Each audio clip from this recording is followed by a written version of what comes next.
Let's welcome back to the show Congressman Jeff Van Drew from House Homeland Security. It's always a pleasure to have you on, Congressman. We love having you on.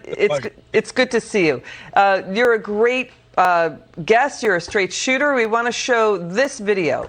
We would love your reaction to this. The sheriff of Escambia County in Pensacola, Florida, armed intruders. The sheriff released this video. Armed intruders ran away when their intended victim, a homeowner, fired back at them with a rifle. Two now arrested. Now, Congressman, this is a story that's not really being covered, how people out there are standing up and defending themselves as crime is getting worse.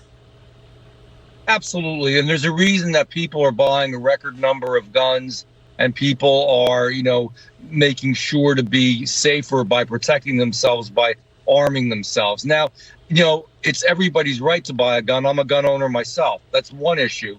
But second issue is these ultra liberal DAs that just don't believe in law and order. It's bizarre. I don't understand what they're doing. I mean, everything that's going on now, you really do wonder, are we purposely trying to destroy the country? You need law and order. You need tougher sentencing. You need people that have priors to be put in jail and then to stay in jail for a long time, and in certain violent crimes, without a doubt, to stay there a lifetime. All this new nonsense that we did of just leaving everybody out after they've committed all these horrible crimes is nuts. There are people who are left out when they've got 15 and 20 priors, and I don't mean minor ones. So, of course, people are buying guns. Of course, people are defending themselves. And, of course, it works because criminals are cowards. And if you have the right and the strength to be able to defend yourself, they're going to run away scared. And Congressman, the other development, Starbucks and 7-Eleven, they're joining Walgreens, Target, Rite Aid, and Aldi, they're shutting stores nationwide because of out-of-control crime. We've got breaking news coming in. Starbucks founder Howard Schultz, he's slamming elected officials, he says, at every level of government, saying they failed their oath to protect Americans. They've abdicated their responsibility. And Starbucks is closing 16 U.S. stores because of crime. Now you cannot buy a cup of coffee at a Starbucks store in the main train station in D.C., our nation's capital, because it was shut there. It's too dangerous to operate the store. Absolutely. And it is dangerous there. I've been there. And Liz, he's absolutely right.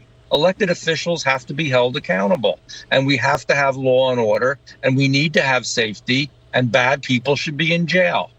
This is nothing complicated about this, and it's very fixable, and it's something that we can do. But we have this new woke, super left-wing stuff. I mean, George Gascon is an embarrassment. He's an utter embarrassment. I mean, if he is not removed from office, I would be shocked. I would also feel bad for the people of California. Frankly, a lot of people are moving out of California, and you can certainly understand why. How does this man think he's fulfilling the obligations of his job? He should be run out on a rail. He ought to locate himself in Venezuela somewhere. Congressman, getting back to California, to your point, the DEA announced an historic seizure of 1 million fake pills laced with fentanyl in Inglewood, California. This is the most ever. The DEA says the fentanyl is tied to an LA trafficking ring believed to be linked to the Mexican Sinaloa cartel. The thing is, California is a border state. This, by the way, this seizure is a street value of up to $20 million. We've got more than 107,000 Americans dying because of drug overdoses. Counterfeit Adderall, Vicodin, Percocet, and Xanax laced with fentanyl, killing teenagers and college students. So to your point about getting people growing a spine and getting a backbone and standing up and being principled and saying enough is enough. This is about the American voter, the American taxpayer who needs to be protected, as well as their children. Absolutely. And, this is another, the only word I know to use is bizarre. I remember when I interviewed Mayorkas a few times on my committee and asked him, what did he think about the border? What did he think was going on? And he said everything seemed to be perfectly fine. It's unbelievable that the secretary, a man in that position, could say that. Again, it almost seems as if you want to purposely destroy or hurt the country. Are you going to impeach him? Are you going to try to impeach him? You know what? He's one that really maybe should be impeached. I certainly would think about it. I really look forward to the time when we're involved and really finding out why these things have been allowed. Congressman Van Drew, it's a pleasure having you on. Have a good weekend. Come back soon.